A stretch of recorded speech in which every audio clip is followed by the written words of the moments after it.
pa lang napapansin na nila mga gawi kong parang hindi pambabae. Kasi bis na Chinese Carter, laruan ko ay text sa cholens. Tapos kajamin ko lagi noon mga sigang lalaki sa amin. Nung ako'y mag-high school ay napabarkada sa mga bay. Curious na babae na ang hanap din ay babae.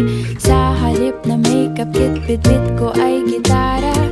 Tapos pormahan ko lagi ay long sleeves na t-shirt at faded na lonta.